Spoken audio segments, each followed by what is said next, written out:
What would you do if you were abandoned in the middle of a luxurious restaurant, with no money, no explanation, and with everyone around you looking at you as if you were a spectacle of embarrassment? How would you react if you realized right there that the person you shared years of your life with never truly valued you? For Helena, that night began as a new beginning and ended as the worst humiliation of her life. But what she didn't know was that at that moment, her life was about to change forever. Why do some people insist on staying in relationships that are clearly dead? Is it weakness, fear of being alone, or the irrational hope that one day everything will go back to the way it was? The answer is simple. No one enters a relationship expecting it to end, and when signs of wear and tear appear, the mind prefers to cling to the past rather than face the truth. Helena was exactly like that. Even though her marriage with Marcos had been cold, without affection and emotion, for years, a part of her still believed that he could change, and that was why, when he invited her to dinner at one of the most expensive restaurants in the city, she wanted to believe that this was a sign.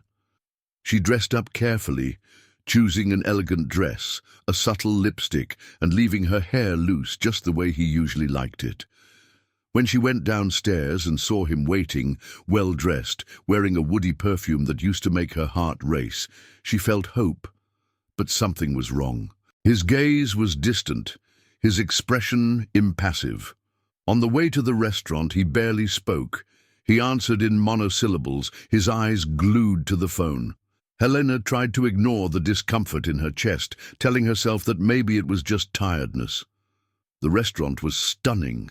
Glittering chandeliers hung from the ceiling, the soft sound of a piano filled the air, and the view of the illuminated city was breathtaking. Marcos ordered wine without asking what she wanted, as if this dinner were an obligation and not a moment for the two of them.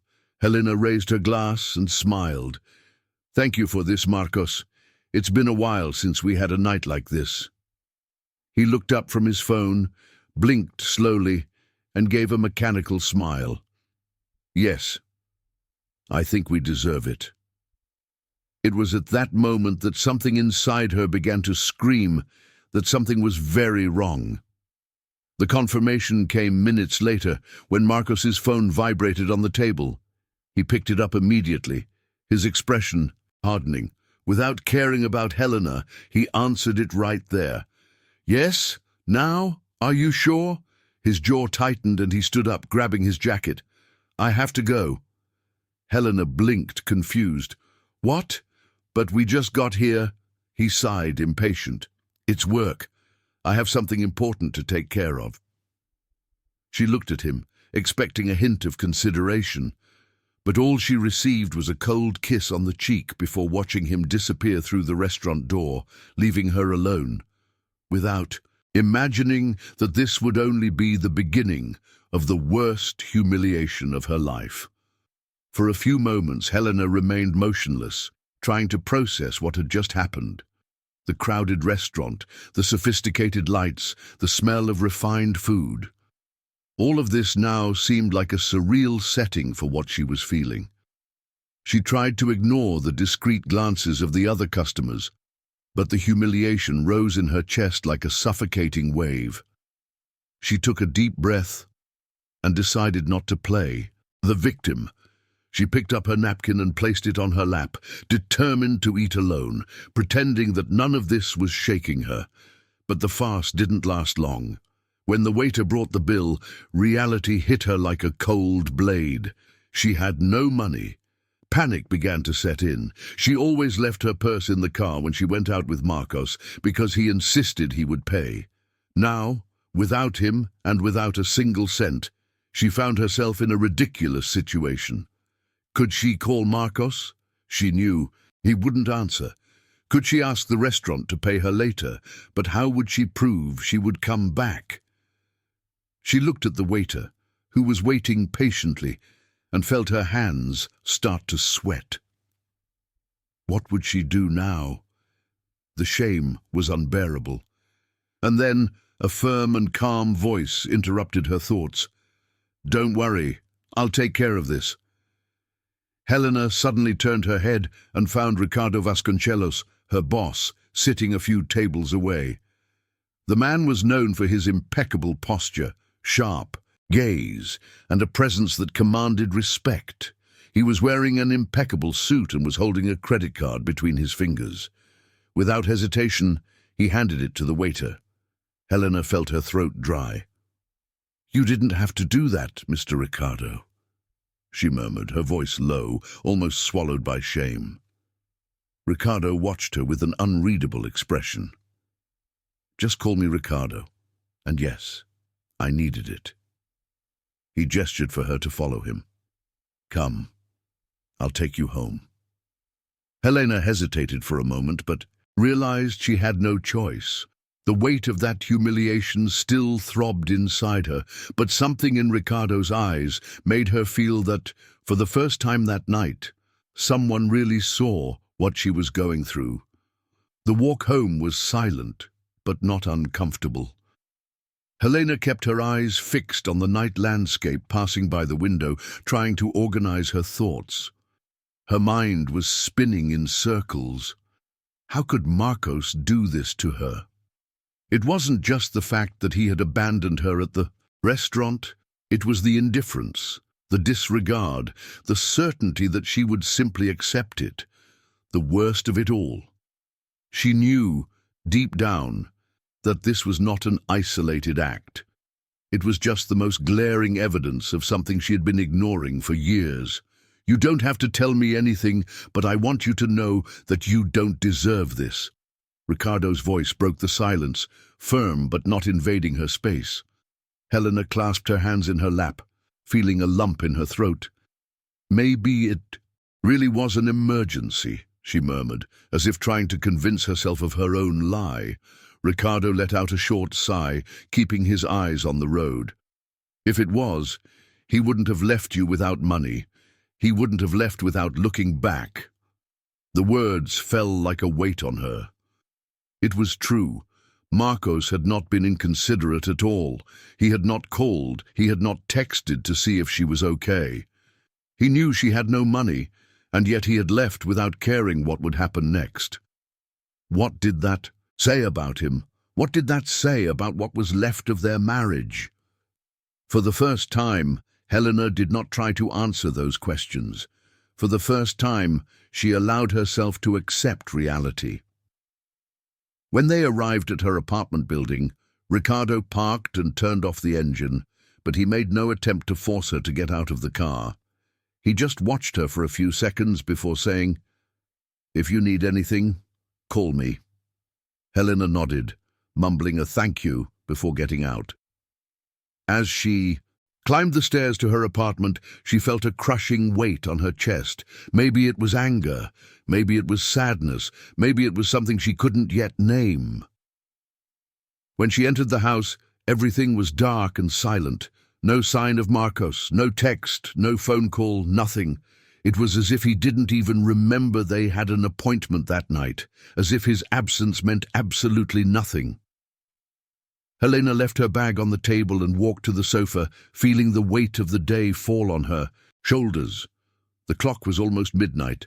She sat there waiting for nothing, and when the minutes turned into hours, the waiting became useless. At 3 in the morning, she finally gave up and went to her room.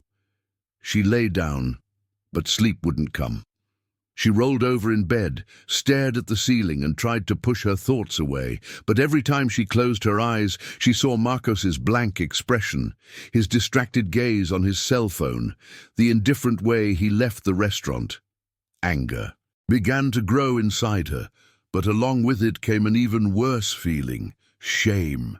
Shame for having let herself go for so long, shame for having pretended that everything was fine when, in fact, everything had been falling apart for a long time.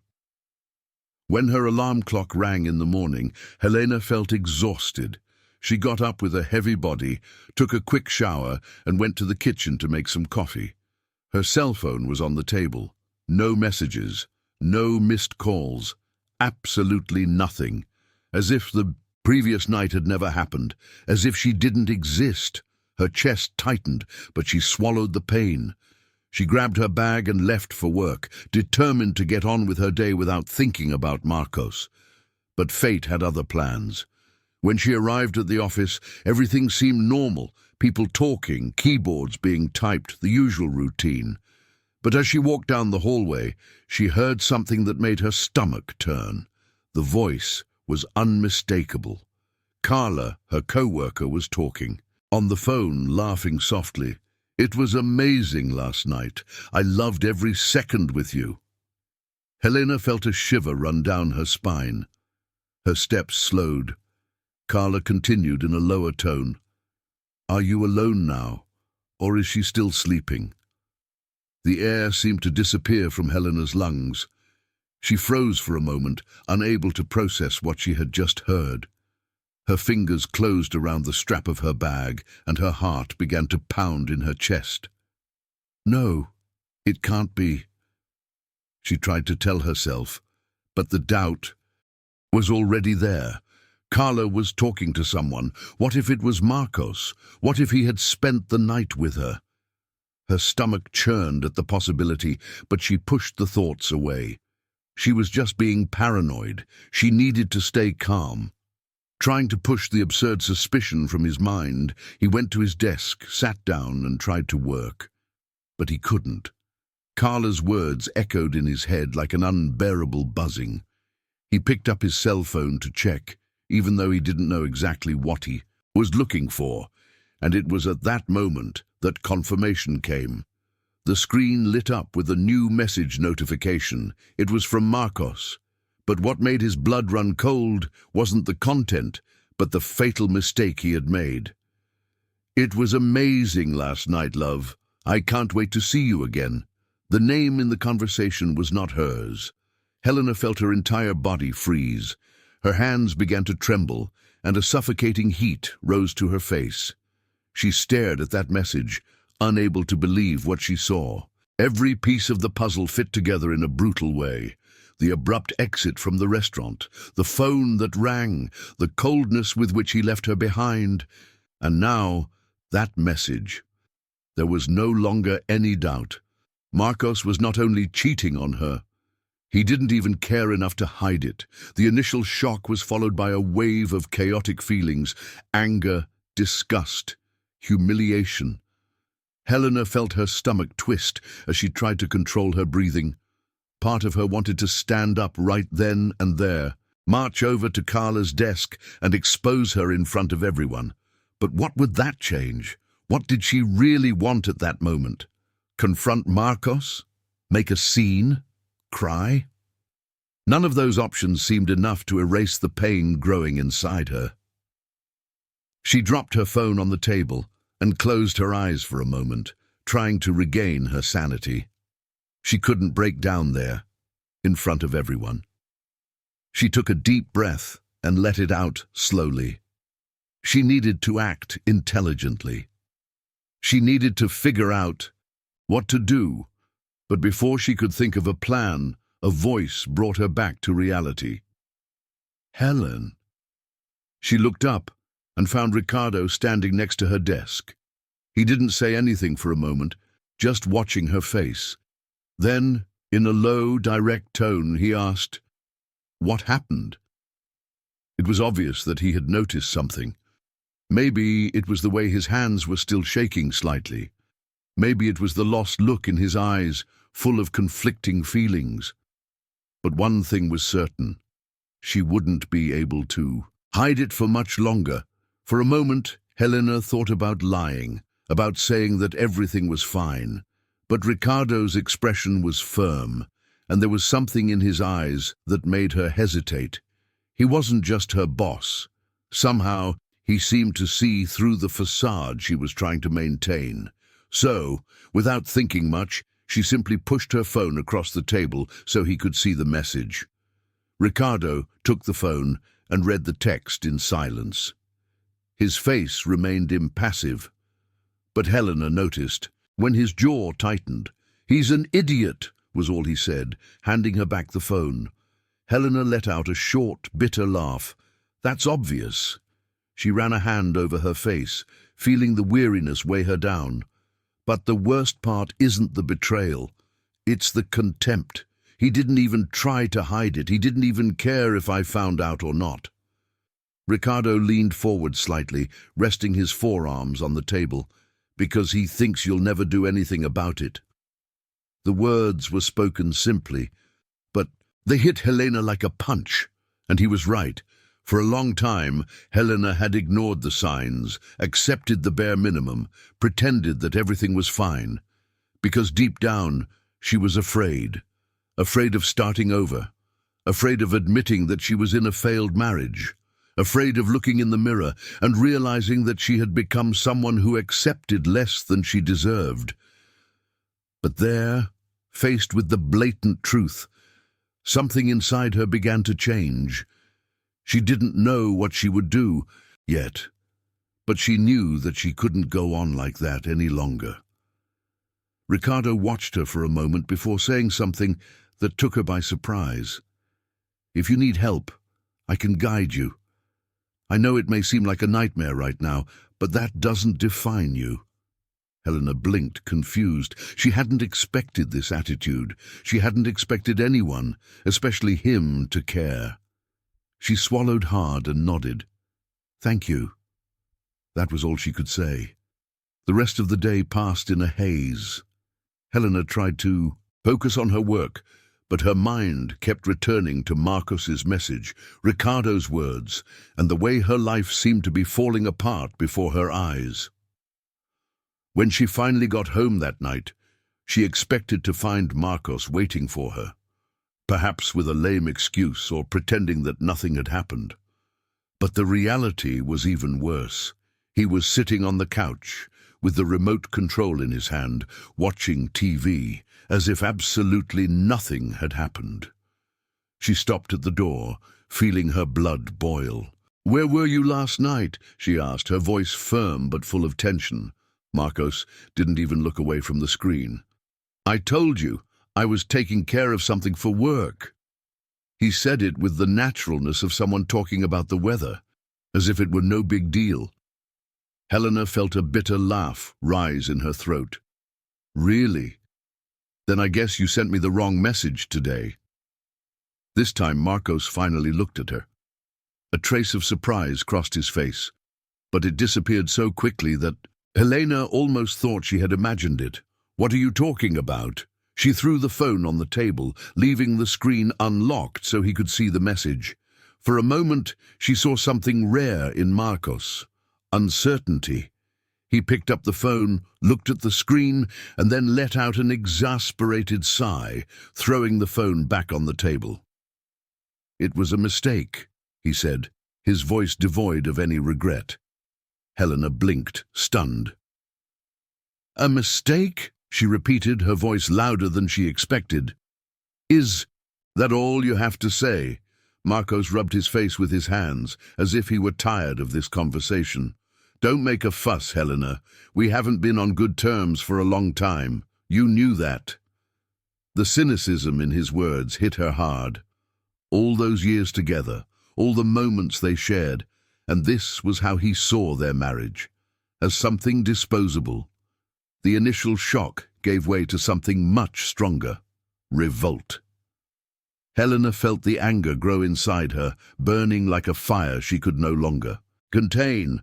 "I knew that," she repeated, incredulous. "So you decided that instead of breaking up, it was easier to humiliate me, leave me alone in a restaurant with no money, cheat to my face and not even bother to hide it?"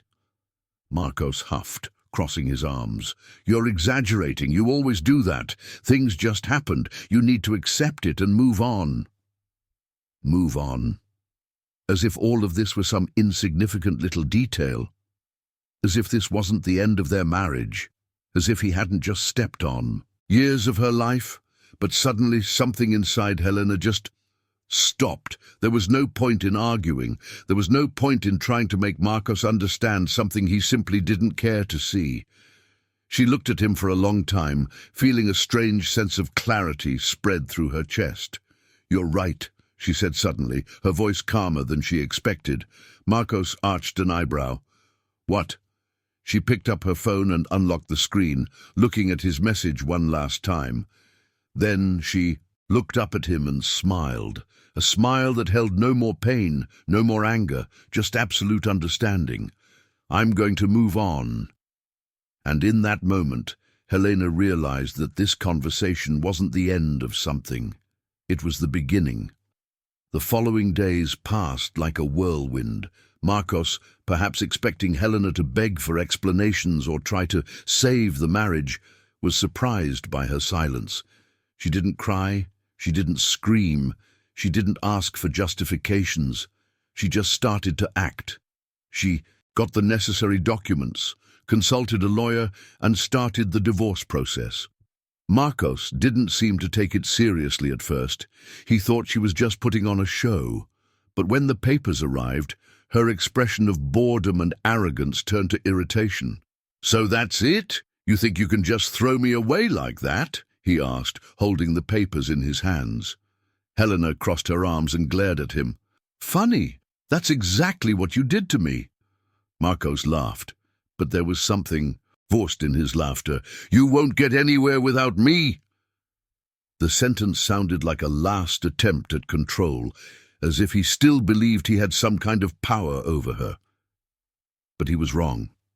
At work, things began to change as well.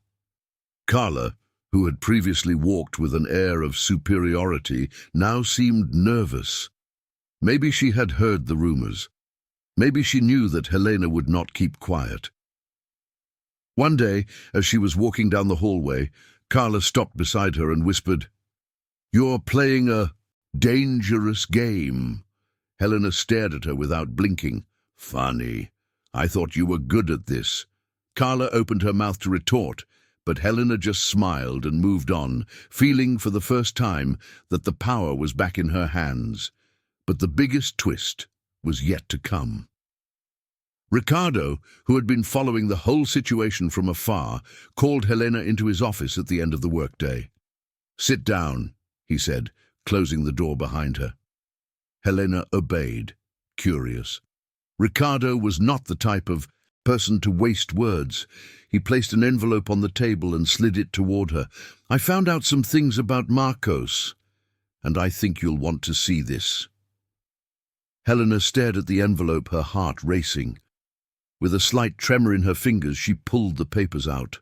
Her eyes scanned the first few lines, and as she absorbed the contents, her blood ran cold. They were bank documents, records of suspicious transfers, evidence that Marcos was not only a traitor, he was also involved in something much worse. "He embezzled money from the company he works for," Ricardo explained, his voice calm but sharp. "Suspicious financial transactions, accounts opened in third parties' names, everything hidden very well. Until now." Helena swallowed hard. It was a lot of information at once. "And how did you get that?" Ricardo studied her for a moment before answering. "I have contacts. And honestly, when I saw the way he treated you, I wanted to know if there was more dirt behind it." Helena felt a rush of conflicting emotions, anger, indignation, but most of all a sense of justice about to be served. "If this falls into the right hands, it's over," she murmured, still absorbing the impact of what she held. Ricardo nodded. "And you can decide what to do with it." She took a deep breath, holding the papers tightly. For so long, she had been the woman who swallowed insults, who pretended not to see the truths blatantly staring her in the face. But now she had the power, and she wasn't going to waste it. Helena spent the rest of the night analyzing every detail of those documents.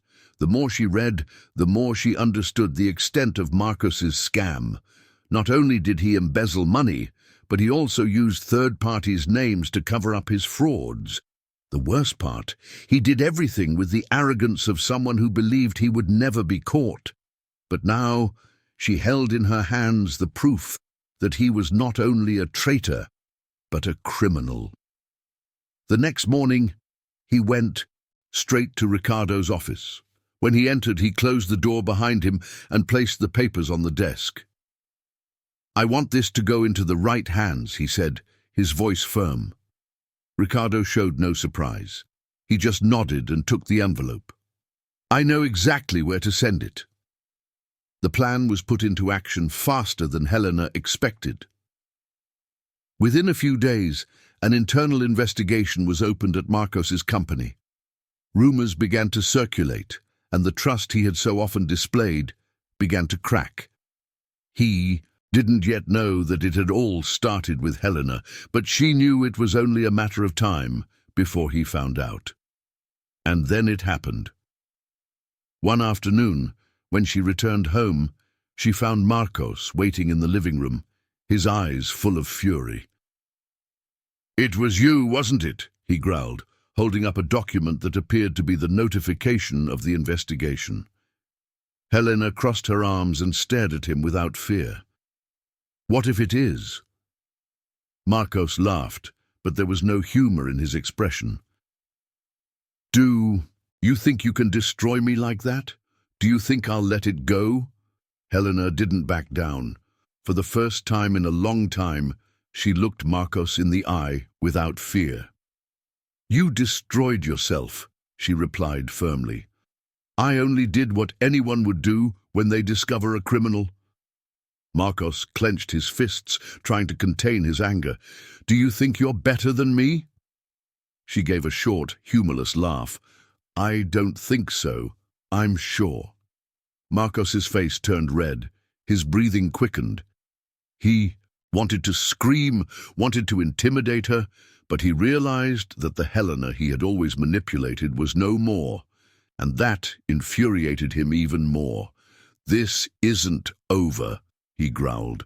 "I'm going to ruin you, Helena. I'm going to make sure you regret ever getting mixed up with me." But his threats no longer affected her. She took a step forward and, with a cold look, said, "You no longer have power over me, Marcos. You never will again." The next day, Marcos's situation worsened. The investigation progressed, and news of his crimes spread within the company itself. His arrogance disappeared, replaced by desperation. He tried to manipulate people. He tried to convince them that he was innocent, but the evidence was irrefutable. And then came the final bombshell. The police were called. Marcos's downfall was swift and brutal. On the same day the police were involved, he was called to an emergency meeting at the company. The formal tone of the summons indicated that there would be no room for excuses. When he entered the room and saw the director's eyes fixed on him, he knew it was over. "The evidence against you is incontestable," said one of the executives, pushing the documents across the table. Marcos tried to argue, tried to deny it, but to no avail. His voice sounded weak, pathetic. Hours later, Helena received the news she was waiting for. Ricardo appeared in her office with a look of restrained satisfaction. "He was fired, and from what I heard, he won't be getting a job any time soon." Helena let out a sigh of relief, feeling a huge weight lifted from her shoulders, but Ricardo wasn't done yet. "And there's one more thing." He paused before adding, "The police have just been called. Marcos will be formally investigated." Late that afternoon, when Helena arrived home, she found Marcos waiting for her once again. But this time, he wasn't furious. He was pale, his eyes filled with despair. "Helena, please," he began, his voice now a whisper. "You can't do this to me." She stared at him for a moment. This was the same man who had betrayed her, who had humiliated her, who had believed she would never have the courage to face him, and now he was here, begging her. But Helena no longer felt anything. No anger, no satisfaction, just indifference. "I didn't do anything to you, Marcos," she said, her tone calm and firm. "You did this to yourself." That night, Helena slept soundly for the first time in a long time. There was no more tension in her body, no more that constant feeling of walking on eggshells. The truth had been revealed, and Marcos would finally face the consequences of his actions. In the morning, when he woke up and looked at his reflection in the mirror, he saw something different. He saw a woman who, after years, had finally freed herself. The following days were full of transformation. Marcos, without a job or influence, tried desperately to change his situation, but everything around him was falling apart. Carla, who had previously displayed arrogance, now avoided glances in the office. Her relationship with Marcos fell apart the moment he lost everything. He was no longer a powerful man, and without power, he meant nothing to her. Helena, on the other hand, felt stronger than ever. Not only had she gotten rid of a failed marriage, but she also realized how much she had forgotten about herself over the years. For the first time, she wasn't trying to please anyone. She was rebuilding her life on her own terms. And in the process, one person remained by her side, Ricardo. One night after work, Ricardo invited her to dinner. But unlike the time she had been abandoned, this time she felt different. It wasn't about waiting for someone to value her. It was about her learning to value herself first. When they sat down, Ricardo looked at her with that firm but serene expression. "You seem different," he commented. Helena smiled. "Because I am." The past no longer weighed heavily. Marcos was just a distant shadow, a lesson learned. The fear, the shame, the pain, everything was behind her. Now, before her, was a new beginning. And for the first time, Helena knew exactly who she was, and that she would never again accept less than she deserved. If this story touched you, don't forget to subscribe to the channel and leave a like. Your support helps us continue to bring impactful stories like this one. Write in the comments what you thought and which city you're watching from. We want to know how far our stories are reaching. Until next time.